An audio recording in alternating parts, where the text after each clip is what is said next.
আজকে আমরা দেখব যে কিভাবে আমরা জানবো যে তুলসীর মালা আসল না নকল। দেখুন, এই দেখুন আমার হাতে তুলসীর মালা আছে, ছোট ছোট। এটি আসল, এটিও বৃন্দাবন থেকে নিয়ে আসা, এটিও আসল। কিভাবে আসলটা দেখাচ্ছি দেখুন। তিনটে মালা আছে এখানে, এই দেখুন, এই একটা মালা,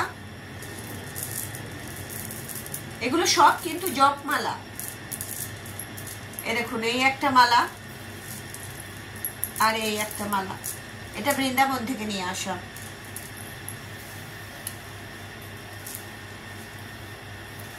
দেখুন, এই যে দেখছেন তুলসীর মালা,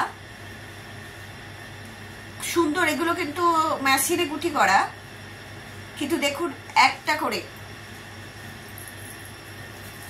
দেখুন একটু খুঁত, মানে একটু দাগ আছে, পুরো প্লেন না। এইটা দেখুন, এই যে এই গুটিটা দেখুন, একটাতেও দাগ আছে একটুও, কিন্তু এইখানে দেখুন প্রত্যেকটাতে একটু না একটু করে দাগ থাকবেই। অর্থাৎ আপনার মনে হবে যে ফিনিশিংটা একটু অন্যরকম। দেখুন প্রত্যেকটাতে দেখুন, কিন্তু এই মালাতে দেখুন একটাতেও আপনি দাগ পাবেন না। কালারও দেখুন, দুটোর কালার। এটা হচ্ছে অরিজিনাল, এটা আপনার অরিজিনাল। আমরা একটা ভিডিও বানিয়েছি যে কিভাবে মালা জপ করবেন, সেটা দেখে নিন। আরেকটা দেখুন, এই দেখুন আটটার পর একটা সুতো আছে এইখানে। দেখুন এর কি সোজা আর কি কোনটা দিয়ে আপনি সব দিকেই কিন্তু বলছি তোমাকে একটু বেশি জুম ইন করা আছে না? হ্যাঁ করো। এই যে, হ্যাঁ ঠিক আছে। এটা দেখুন, এখান থেকে শুরু, কোথায় শেষ, দুটোই দেখুন, এই যে দুটোই সমান। আর এখানে দেখুন এক পাশে মোটা এক পাশে সরু, ছোট ছোট। আবার আটটার পর এই যে, এইটা দেখে আপনি বুঝতে পারবেন অরিজিনাল। এটা অরিজিনাল বৃন্দাবন ধাম থেকে নিয়ে আসা। এটা একটা মহারাজই দিয়েছেন, ইস্কনের মহারাজ।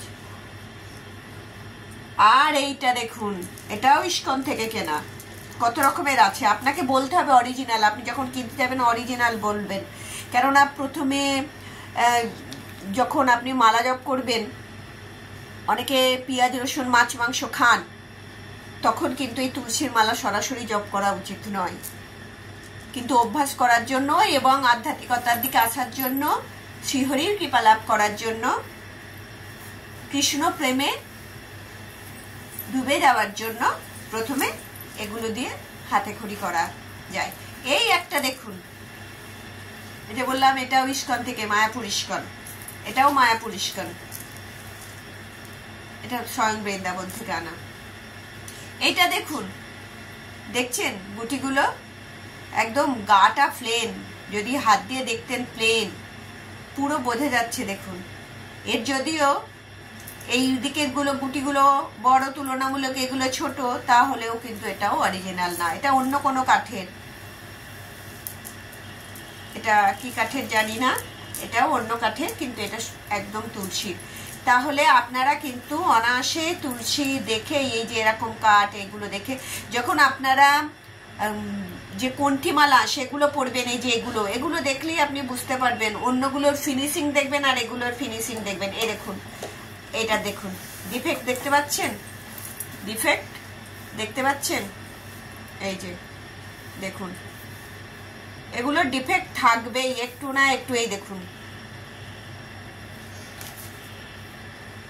এই যে ডিফেক্ট থাকবেই, মনে হবে আপনার যে না। দেখুন এইভাবে আপনাকে বুঝতে হবে। আস্তে আস্তে আপনি যখন এই পথে আসবেন, আপনি নিজেই দেখলে বুঝে যাবেন, শ্রীহরির কৃপায় আপনি নিজেই বুঝে যাবেন আসল এবং নকল। কেননা জ্ঞান চক্ষু উন্মোলিত হয়ে যায় না আস্তে আস্তে, তখন আসল আর নকলের ফারাক কিন্তু বুঝতে পারা যায়। তাহলে আমাদের আগের একটা ভিডিও কিভাবে মালা জপ করবেন খুব ভালোভাবে সেখানে আমরা বলে দিয়েছি, এবং মালার সাথেও পরিচয় করিয়ে দিয়েছি আপনাদের যে মালা কিন্তু শুধু মালা নয়, মালার মধ্যে সমস্ত দেবদেবীরা অবস্থান করেন, স্বয়ং রাধাকৃষ্ণ অবস্থান করেন, গোপেশ্বর মহাদেব অর্থাৎ ভোলে বাবা অবস্থান করেন, অষ্টসখী এবং সখারা এবং অষ্টসখীদের আবার সখী মণ্ডলী সেখানে অবস্থান করে। তাই এই মালা অবশ্যই কিন্তু শিরোধার্য মাথায় ঠেকাবেন, প্রণাম করবেন।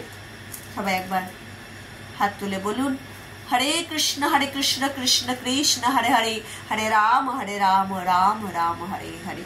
পৃথিবীতে জানবেন এই মালার থেকে আর বেশি কিছু দামি জিনিস পৃথিবীতে নেই। এই মালা আপনার হাতে মানে রক্ষা কবচ। স্বয়ং তুলসী মহারানীর কৃপা আছে, ভোলে বাবার আছে, অষ্টসখীদের আছে। এই অষ্টসখী এবং সখাদের কৃপা ছাড়া কিন্তু রাধারানী এবং শ্রীকৃষ্ণের পদসেবা করার অধিকার পাওয়া যায় না। আর যুগলে অবস্থান করেন এই মালাতেই, কিন্তু আমরা সেগুলো বলেছি।